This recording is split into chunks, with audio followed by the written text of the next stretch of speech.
रहमतुल्लाहि व बरकातुहू। जी बेटा, आज का हमारा सबक है हरूफ मुक़त्तआत के बारे में। तख्ती नंबर 3 और सबक नंबर भी 3। पीछे हमने मुरक्कबात को पढ़ा, हरूफ मुरक्कबात को। उसमें यह बताया गया कि हरूफों की पहचान। इस तख्ती का भी मकसद यही है कि हरूफों की पहचान कराना। यहाँ पे अमूमन जो गलती की जाती है वो ये है कि जब लाम को मीम के साथ मिलाते हैं तो लाम पे ही गुन्ना कर देते हैं। और इसी तरह ये तो सीन की जब सीन को मीम के साथ इदगाम करते हैं तो यहाँ पे जो है ना सीन का नून ज़ाहिर कर देते हैं। ये नून ज़ाहिर नहीं करना, सीन की जो आगे है मीम के साथ इदगाम करना है सीन का। ये अमूमन इसमें गलतियाँ होती हैं। चलें आज हम आज का सबक पढ़ते हैं। अऊज़ु बिल्लाहि मिनश शैतानिर रजीम।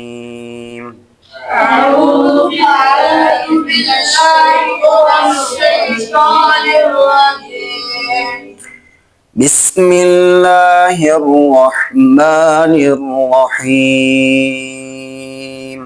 بسم الله الرحمن الرحيم. अलिफ लाम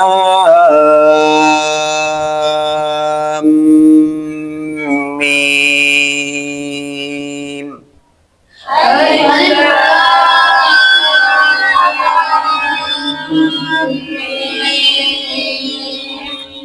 हाँ बेटा, ये इसको इस तरह पढ़ना है, ना कि इस तरह इसको हमने पढ़ना है अलिफ लाम मीम। नाम की जो आवाज़ है हमने नाक में नहीं लेके जानी। लाम की आवाज़ हमने जहाँ पे गुन्ना हो रहा है हमने वहाँ पे ही गुन्ना करना है। अलिफ लाम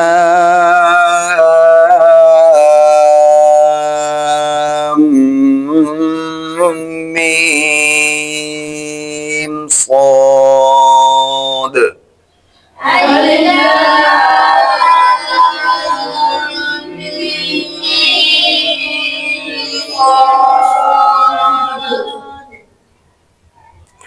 अलिफ लाम रा।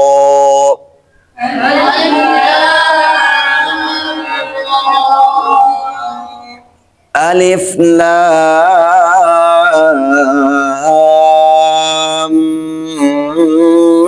मीम रा।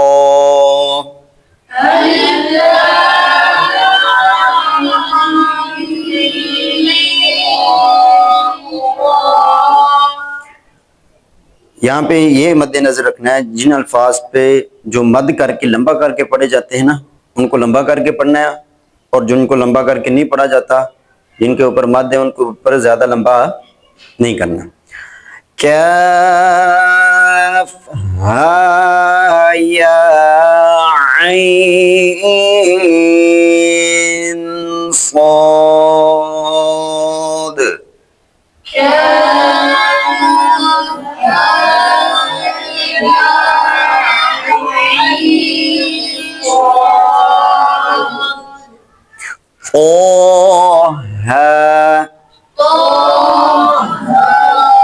अब ये वाला जो आगे लफ्ज आ रहा है यहाँ पे हमने सीन का जो नून है ना उसको जाहिर नहीं करना, सीन का मीम के साथ इदगाम करना है। मीम सीन को मीम के साथ मिला के पढ़ेंगे। ओ सीन मीम।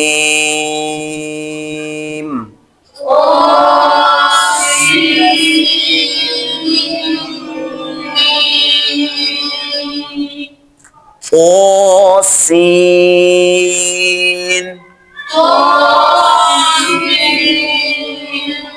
यासीन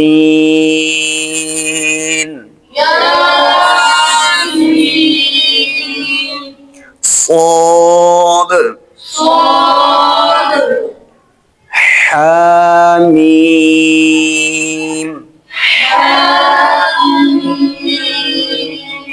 इसमें अमूमन जो ना बच्चे गलती करते हैं, हामीम हा को मीम के साथ इदगाम कर देते हैं, ये गलत है।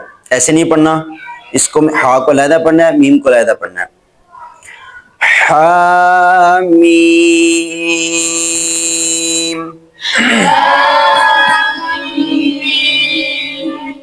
आइन सीन क़ाफ